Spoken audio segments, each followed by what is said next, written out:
Hang there? Rope machine down on the other end with the rope and all that down there in the weights. That's called a traveler. I'm going to lose 20% of my original length, so that'll give me the slack and keep tension on it. Okay. And that round thing hanging there on the other end is called a top because it looks like when these three strands get tight enough, they're going to squeeze that and move it, just like you squeeze a watermelon seed. Yeah. And as soon as there's room behind it, all three are going to try and unwind, and the swivel and the hook will let it try, but they end up wrapping around each other trying to unwind. Okay. And that's what twists up the rope. It's Boy, fun that's... to watch because you can't see, you know, it's not obvious what's moving it, you know. There's three young gals 2 years ago. I was at about this stage and they come through and they were in their late 20s. They said, what are you doing? I said, making rope. Oh, you're making 3 ropes. I said, no, just one. Oh, no, you're making 3. No, just one. What do you mean? I said, you just watch that. When that started moving, I've never seen 3 people get so excited. I've never seen it that excited. Well, something new to them they'd never thought of, probably. No. Oh, yeah, I can see it. But it's, and you know, you get into the rope making and then you start making the blocks. And then that's And then block and tackle. And we set up Thursday and we're staying till Tuesday. Something stick? And I cook. That's what those are. See my nice big Dutch oven? Well, did you put this together yourself, or did you make this? Oh. I was lucky. First I had bicycle sprockets. Yeah. And you got to weld or braze the washer in them because they're too damn big for the bolts. You can't get them perfectly centered. So once in a while the chain would come off. I'm going to vocational school. I wonder if one of the boys would...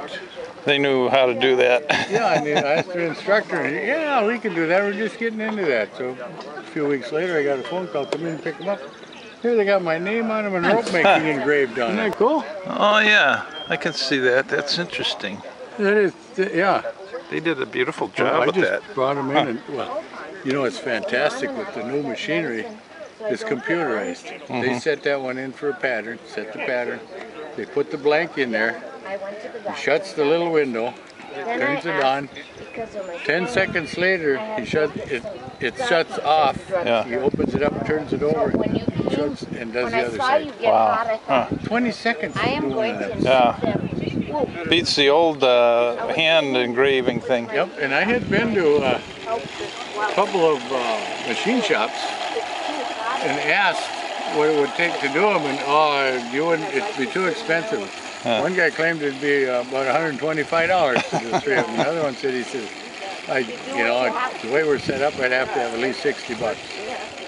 So I went to the Votech and I got it done for nothing. Yeah. Okay, yeah.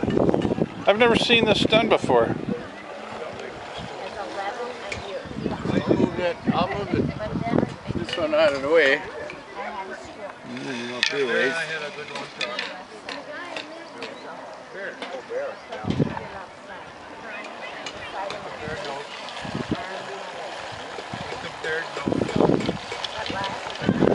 What I like about it is slick. when the pressure is right, it moves that thing. Yeah. So there's none of this somebody falling asleep on the job or running to catch up, you know. Yeah. The tension is always the same when it moves. It makes the nicest doggone rope. Well, how long have they been doing this way? Thousands of years. Yeah. The first machine, hand crank machine patented in the States was 1807. And they feel that's the same one that Lewis and Clark took west. And that was sun gear and planetary gears, which is about the opposite of this. Because you got the main gear in the middle and then 3 planetary gears outside. So you actually cranked the other way to get it done. And that was, those gears were wood and they were sandwiched between 2 boards. Yeah, we talked about. But the original patent was lost in the War of 1812 when the British burned the capital. Oh, I never thought of that. There is a guy out east that thinks he's got the pattern, and I wanted him to send it to me a couple of years ago. And it's got wooden handles. Yeah. Because I'd like to be able to make one just to display here. Yeah. And there are only 2 more in It's at the least 1800s for rope twisting. There were a couple on braiding. The first one for braiding rope was in, I think, England in about 1760s or 1770s. And they're pretty correct. But it, So it's early. This is clever technology.